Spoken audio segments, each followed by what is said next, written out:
So good morning.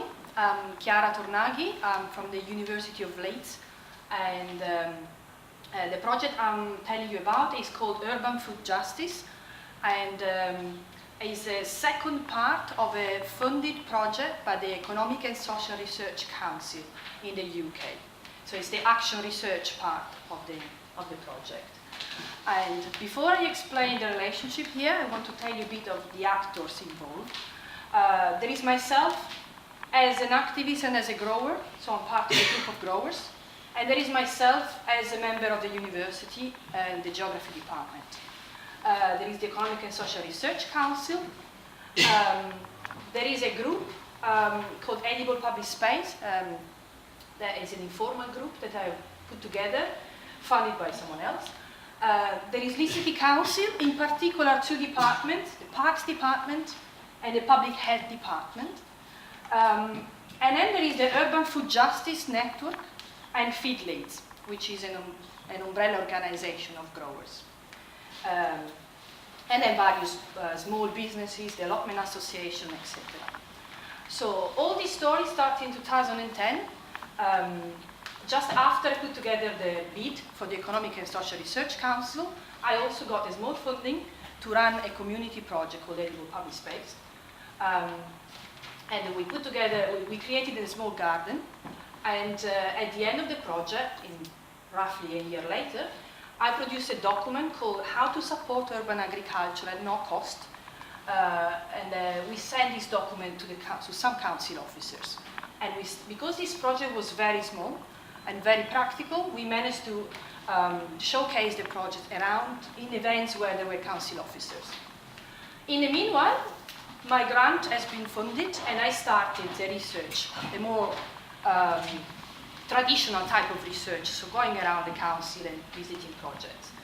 Then I went to maternity leave, and while I was on maternity leave, the council, an executive in the council, which was controlling public parks and countryside, they got the idea that they could actually support urban agriculture, possibly at no cost, and maybe saving some money. So they called a meeting to set up a sort of group. It wasn't very clear what they wanted to do exactly, but in the early minutes they said they wanted to support a food growing project. So the group that was involved in the Edible Public Space project, we started to circulate an email to the loose community of growers, and they invited some people, but actually we presented a much larger group. And that was what happened before Feed Leeds started. And at that point, I said, well, I have funding for my second part of the research, that is about starting a network of people to influence policy on urban agriculture. So they said, all right, okay, so we could do something together. You have funding to support the creation of the group, and we would like to support the creation of the group. So we launched the project together, Feed Leeds and Urban Food Justice. We invited Andre to come and present. And that was September 2012. And at that point, the council was still feeling that this Feed Leeds group was sort of their own creation. The Urban Food Justice platform started. I organized 9 workshops over 1.5 years, more or less. And at this workshop, I was inviting council officers. We were preparing meetings. I was asking them, are you going to give away some land, etc. And there was no policy around urban agriculture. And then it became very clear when at some point the council started to say, okay, we want to give away some land, but we want to increase allotment fees. And here it comes, member of the Allotment Association, they got in touch with me, I got in touch with the council, and that was a big conflict.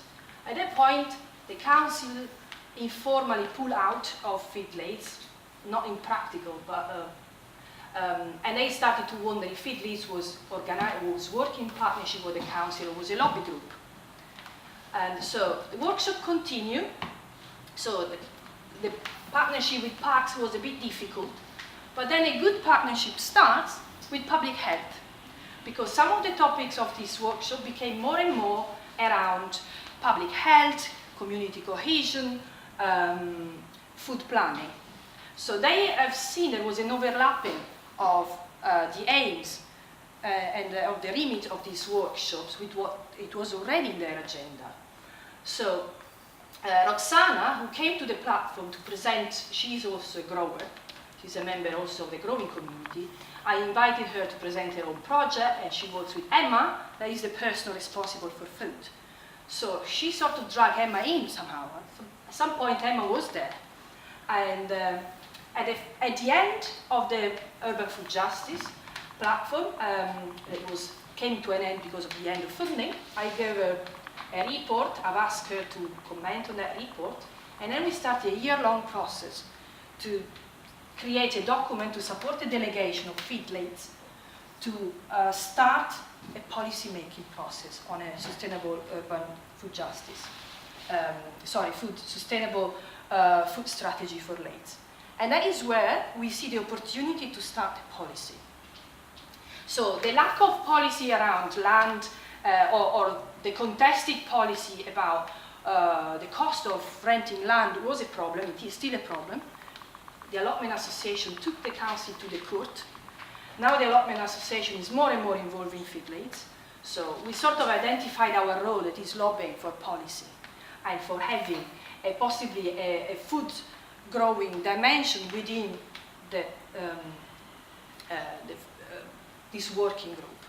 So this is where we are. So we are hoping to start working more directly across the whole council, and we have a strong support from public health and a not so engaged support, but it is still there, from parks, and that's the project. Great, thank you very much. Yeah. It's not